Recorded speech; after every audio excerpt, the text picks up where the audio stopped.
Welcome to your Bandhan study class official ইউটিউবে তোমাদের সবাইকে শুভেচ্ছা জানাই।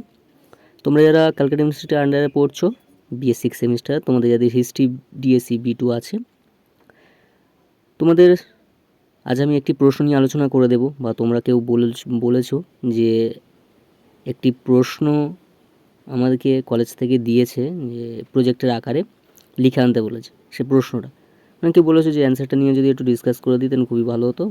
তা আমি সেই প্রশ্নটা নিয়ে আজ আলোচনা করে দেব এই ভিডিওর মাধ্যমে, অ্যান্সারটাও বলে দেব। এবং এই প্রশ্নটা তোমাদের অনেক অনেক কলেজে প্রজেক্ট আকারে দিয়ে থাকে, যে প্রশ্নটা দিল যে এই প্রশ্নটা প্রজেক্টটা তোমাদের করে নিয়ে এসো 10 মার্কস বা 15 মার্কসের জন্য প্রজেক্ট দিয়ে থাকে। তো দেখো, ভিডিওটা শুরু করার আগে চ্যানেল যারা নতুন আছে চ্যানেলটিকে সাবস্ক্রাইব করে নিও, ভালো লাগলে লাইক করো, বন্ধুদের শেয়ার করো, এর প্রকার যেন সবাই পায়। দেখো প্রশ্নটা কি প্রশ্ন তোমরা দেখো, রেনেসাঁস কাকে বলে? রেনেসাঁস কাকে বলে? ইতালিতে প্রথম রেনেসাঁস শুরু হয়েছিল কেন? এই প্রশ্নটা তোমাদের অনেক কেউ কলেজ থেকে দিয়ে থাকে। এই প্রশ্নটা আবার অথবা দিয়ে ঘুরিয়েও দিতে পারে, যে নবজাগরণ কাকে বলে?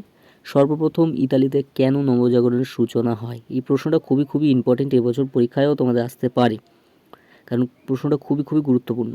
তোমাদের যাদের হিস্ট্রি ডিএসসি B2 আছে সিক্স সেমিস্টারে, তোমাদের এই প্রশ্নটা তোমরা যদি পরীক্ষার জন্যও কিন্তু মুখস্থ করে রাখতে পারো, এবং তোমাদের অনেক অনেক কলেজ থেকে এটা প্রজেক্ট আকারে দিয়ে থাকে। তো দেখো অ্যান্সারটা একটু দেখে নাও, আমি প্রশ্নটা তো বলেই দিলাম, অ্যান্সারটা দেখে নাও, এবং যেখানে প্রবলেম হবে অবশ্যই কমেন্ট করবে, আমি বলে দেবো। এবং এখানে একটু বইটার ছবি তুলতে গিয়ে একটু আবছা হয়ে গিয়েছে, যেখানে বুঝতে বা পারবে না সেখানে অবশ্যই কমেন্ট করবে, আমি বলে দেবো। ঠিক আছে, দেখে নাও প্রশ্নের অ্যান্সারটা একটু দেখে নাও, খুব খুব ইম্পর্টেন্ট এটা প্রশ্ন। ঠিক আছে, অ্যান্সারটা একটু দেখে নাও। আমি আস্তে আস্তে দেখিয়ে দিচ্ছি, তোমরা ভিডিওটা স্কিপ করে দেখে নাও অ্যান্সারটা।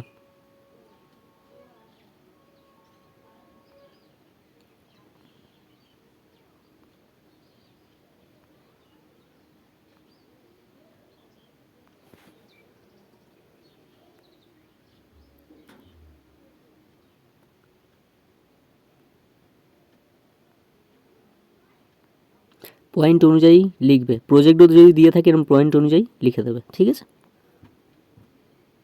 এবং প্রশ্নটা খুব খুব ভেরি ভেরি ইম্পর্টেন্ট এবছর পরীক্ষার জন্য তোমাদের।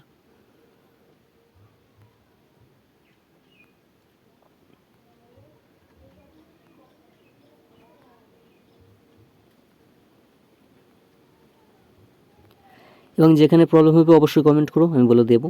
এবং বুঝতে যদি অসুবিধাও কমেন্ট করবে, আমি বলে দেবো। এবং প্রশ্নটা দেখো, এবং তোমাদের প্রজেক্ট তো দিয়ে থাকে, অ্যান্সারটা লিখলে হবে। ঠিক আছে, তাই আজ এখানে শেষ করলাম। তোমার সবাই ভালো থাকো, সুস্থ থাকো, বন্ধন স্টাডি ক্লাসের সঙ্গে যুক্ত থেকো, চ্যানেলে যারা নতুন হয়েছে চ্যানেলটি সাবস্ক্রাইব করে আমাদের পাশে থেকো। তাই আজ এখানে শেষ করলাম, দেখা হচ্ছে পরবর্তী ভিডিও।